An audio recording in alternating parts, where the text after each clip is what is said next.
You may have heard of St. John Bosco's mystical dreams, in which he would see the state of his oratory boys' souls, or maybe learn some doctrinal truth from Our Lady, but have you ever heard of St. John Bosco appearing in other people's dreams? Or that boys with a vocation to the priesthood would have mystical experiences calling them to the oratory? We'll examine these well-documented events in this episode of The Miracles and Prophecies of St. John Bosco, a project of America Needs Fatima. I'm your host, Matthew Miller.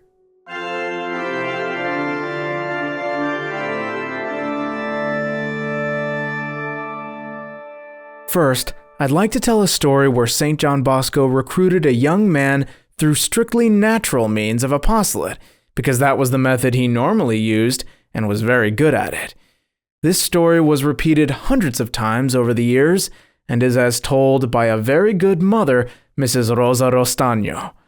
She once visited Turin with her 15-year-old son, Severino, and decided to call on Don Bosco at the oratory, eager to make his acquaintance. She was very glad they did, for the priest was kindness itself.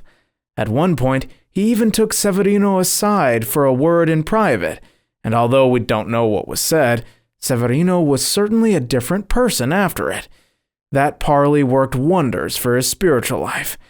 The mother had remained at some distance and couldn't hear, but she was amazed to see the effect it had on her son. They left the oratory, happy to have seen Don Bosco. The son kept the saint's words to himself and never confided them to anyone. Don Bosco dismissed Severino, telling him, "Write to me sometime, and I'll answer you." However, the young man procrastinated in doing this, since he couldn't write very well, but when he finally did, the saint immediately answered him in a letter that read, "Dear Severino, my beloved son, your letter has pleased me. If you felt great consolation when we were together, what joy will be when, God helping us, we're in heaven praising our Creator for eternity. Take courage, my son. Be firm in the faith. Grow daily in the holy fear of God. Beware of bad companions as poisonous serpents. Attend the sacraments of confession and Holy Communion. Be devoted to Mary Most Holy, and you'll certainly be happy. When I saw you, I seemed to have discerned some design of divine providence over you. When you come to see me, I'll speak more clearly, and you'll know the reason for certain words I said. May the Lord grant you and your mother health and grace. Pray for me. Yours affectionately, Father John Bosco." Severino insisted that they visit Father Bosco at once, but his mother said they would have to delay their visit because she couldn't leave her family business just then. Finally, on the eve of the feast of Saint Severinus, the young man said to his mother, "As a present on my birthday, please take me to see Don Bosco." His mother agreed. The next day he was in Turin and spoke at length to the saint. After that final interview, the die was cast, and the boy eventually ended up attending the oratory.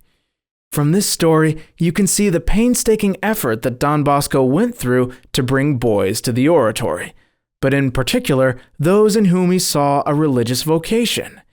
For these, he would move mountains. The effort involved in this particular case was of a material nature, writing letters, discussing topics with him, etc., but now we shall hear of his supernatural means of recruitment in this story. A young man once told his parish priest that he had a burning desire to be part of a religious order or congregation. This announcement gladdened the priest, but the boy added that for one reason or another, he couldn't find one that suited him. The priest replied soothingly, "Our Lady loves you so much that if you don't find an order or congregation that you like, she'll invent one for you that's to your liking. You'll see." The next Sunday, the young man, eager to know God's will regarding his future, went to pray a rosary before an altar of Our Lady in his village church and asked her to show him the way to follow his vocation. As the Angelus bell rang, he heard a distinct voice in his ear telling him to go to a certain place. The location isn't disclosed in the account, but the words were to the effect of, "Go to location, and there you'll find Don Bosco."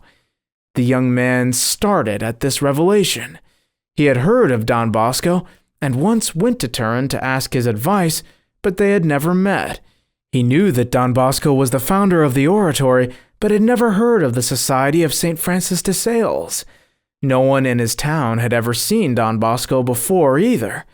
He quickly went and confided what the voice had told him to 3 good friends, who said, "That's only an hour away from here. You should go."